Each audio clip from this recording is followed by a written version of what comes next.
بسم اللہ الرحمن الرحیم۔ السلام علیکم ورحمۃ اللہ وبرکاتہ۔ محترم سامعین کرام، اقوام متحدہ کا بھی سی اے اے پر اظہار تشویش۔ ملک ہندوستان کے اندر سی اے اے لاگو ہو چکا ہے۔ اقوام متحدہ نے بھی تشویش کا اظہار کیا ہے۔ اقوام متحدہ کی طرف سے کیا کہا گیا، یہ بتانے سے پہلے آپ سے مؤدبانہ درخواست ہے، اگر آپ حالات حاضرہ سے واقف رہنا چاہتے ہیں تو جلدی سے ہمارے چینل کو سبسکرائب کر دیں، بیل آئیکن گھنٹی کے بٹن کو ضرور دبا دیں تاکہ ہر آنے والی ویڈیو بر وقت آپ کو حاصل ہو جائے۔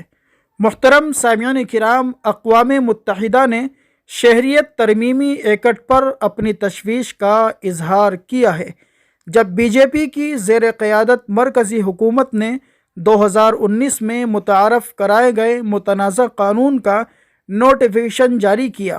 خبر رساں ایجنسی رائٹرز کے مطابق اقوام متحدہ کے ہائی کمشنر برائے انسانی حقوق کے دفتر کے ایک ترجمان نے منگل کو رائٹرز کو بتایا کہ شہریت ترمیمی قانون بنیادی طور پر امتیازی نوعیت کا ہے اور ہندوستان کی بین الاقوامی انسانی حقوق کی ذمہ داریوں کی خلاف ورزی ہے۔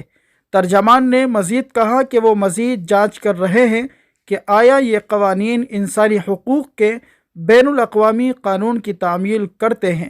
واضح رہے کہ ہندوستانی مسلمانوں کو اندیشہ ہے کہ یہ قانون ملک گیر این آر سی کے ساتھ انہیں ہراساں کرنے اور الگ کرنے کے لیے ہے۔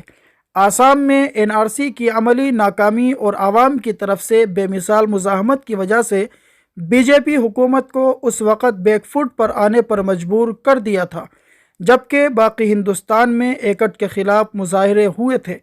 آسام اور شمال مشرقی کے باقی حصوں میں نسلی گروہ کو خوف ہے کہ قانون کے نفاذ سے انہیں جسمانی اور ثقافتی طور پر خطرہ لاحق ہو جائے گا۔ ملک میں کئی سول سوسائٹی گروپس اور اپوزیشن پارٹیوں کے لیڈروں نے بھی اس قانون پر تنقید کرتے ہوئے کہا ہے کہ یہ مسلمانوں کے ساتھ امتیازی سلوک کرتا ہے۔